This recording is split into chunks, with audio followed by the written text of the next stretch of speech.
Hello friends, welcome back to my channel Mukesh English. Friends, in this video, we shall have the discussion of an important short story, My Financial Career, written by Stephen Leacock.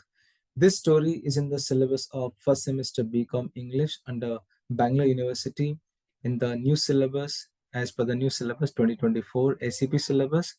Let's know about the story. The story Financial Career, My Financial Career is a humorous short story written by Canadian writer Stephen Leacock, first published in 1910 as a part of his collection Literary Lapses. Leacock was known for his satirical and comedic writing, often poking fun at human nature, societal norms, and bureaucratic institutions. This story, My Financial Career, is a perfect example of his style as it humorously depicts the anxiety, the nervousness, and the confusion which is experienced by an ordinary man when he attempts to open a bank account. So it's a story about a person who always remains very nervous, who always has anxiety, and this anxiety, this nervousness, and this confusion can be experienced when he tries to open a bank account. So let's begin the story here. So what happens here? The story begins with the narrator who admits that, who accepts that how anxious he feels in the banks. When he goes to the bank, he feels very nervous. Everything about a bank rattles him. Everything in the bank confuses him. Everything in the bank brings nervousness to him, like clerks, counters, the sight of money, and the general atmosphere. He becomes very nervous when he enters the bank. So he has received a salary as a hike salary, $50 per month, and the narrator decides that it's an important time. It's a time to open the bank account to keep his money safe. So what's the simple task? So this simple task of depositing money in the bank has become a challenge for him, because he has to go to bank, and the moment he goes to the bank, he feels a quite nervousness. So what happens now? The narrator has to go to bank to deposit his $50, which he's getting as a salary. So once he enters the bank, his anxiety kicks in. He becomes more nervous. He feels unsure that what to do. So what does he do? He decides to meet the manager and to know the proper procedure to open an account. So he requests the manager to that he would like to meet him alone, and this brings a kind of mystery to the situation. And all the bank staff, they believe that he has something very important, very great secret to discuss with the manager. That's why he's meeting with the manager alone or lonely. So everybody thinks that this person would like to discuss some secret. That's what he's demanding, to meet the manager alone. So further what happens? The manager, who is very serious, a very calm man, he agrees to meet the narrator in a private room. As both of them, they sit down, and the narrator becomes so overwhelmed that he can hardly speak. He's unable to speak. He's unable to utter. He's so overwhelmed. His strange, anxious behavior leads the manager to believe that he's a detective. The way he reacts, the way he shows his behavior, the manager thinks that this person may be a detective from a famous agency called Pinkerton Agency. He thinks that this person is a detective from the Pinkerton Agency. This only, and this kind of feeling which is reflected on the face of manager, which makes the narrator more nervous. And this narrator awkwardly explains that he's not a detective. He just simply wants to open a bank account. So he says to the manager that I'm not a detective here. I have come here just to open a bank account. The manager relaxes a little and still takes the situation very seriously. He thinks that the narrator must be some important person. He might be a son of a wealthy person. He wants to deposit some big sum. So he becomes more serious now. The narrator explains that, look, I have come here to deposit $56 now. and will continue to deposit fixed $50 every month. So he says that, narrator says that he has come to deposit $56 now, and every month he'll be depositing $50. The manager, now realizing the sum of money, he thinks that this money is very small than expected. So he hands over this, he hands over this task to the accountant. So he says to the narrator, now you can meet the accountant. The accountant will help you to open the account.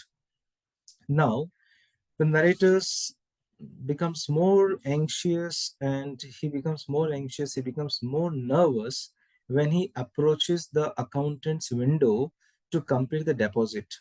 So what happens? In his nervousness, he accidentally steps into the bank's safe, the bank's very private room, bank safe, and he thinks that it's an exit. The manager guides him to bring him back, and the manager guides him to bring him back to the particular place. This again brings more embarrassment to the narrator. So finally the narrator reaches the accountant, and clumsily he hands over $56. And how he hands over $56? He crumpled the currency into a ball, right? Into a ball. He crumpled the currency, $56, into a ball, and he hands over to the accountant. The accountant starts processing the deposit, but the narrator still feel awkward, and he feels awkward, very nervous, and immediately he decides that he has to withdraw some money. Right, he has to withdraw some money. So here $56 are going to be deposited, or maybe it has already been deposited by the accountant, and immediately he thinks that he would like to withdraw some money. So originally, his original plan was to withdraw only $6, but he was in a very panic situation, and on the check, on the form, or in the check, he writes, instead of $6, he writes $56. Got it now? Instead of $6, he writes $56, and when the clerk asks him if he really wants to withdraw all his money, the narrator, in his nervousness, he says, yes, yes. He says, yes, yes, yes. So the moment he says, yes, yes, what happens? At this point, the clerks and the other bank employees, they are clearly watching the narrator's every movement, which is making the narrator more self-conscious.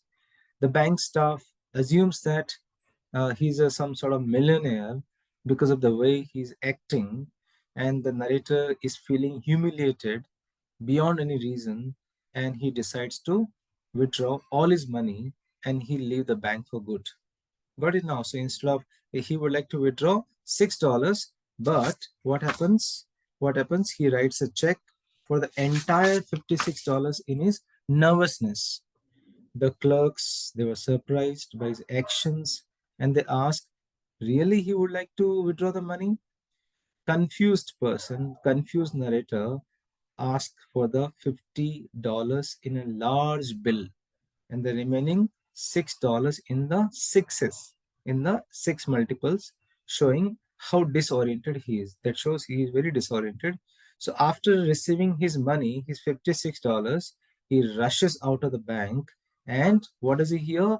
He hears a great laughter of the whole bank staff behind him. Everybody is laughing. The moment he exits, he observes that all the bank employees, they were laughing at him. So finally what happens? The story ends with the narrator who admits that he will never return to the bank again. He will never return to a bank again. Instead, he will keep his money in his pocket. Instead, he will save this money in a hidden manner at home. He will hide this money at home, but he will never go to bank. He failed. His failed attempt at managing his finances in the bank is a humorous example how his anxiety and self-consciousness turned a simple task into a very chaotic and very embarrassing ordeal, into a very embarrassing situation. So this is how the story ends here. So when we go through the story, when you go through Leacock's story here, which is very light-hearted story, and which take on how simple situation can become so overwhelming for those who are naturally nervous or very easily gets anxiety by the formal or by the unfamiliar environments.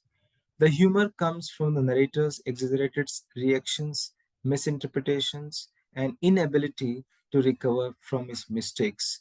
So when you go through this story, we find here these important themes here: social anxiety and insecurity. How is the social anxiety here?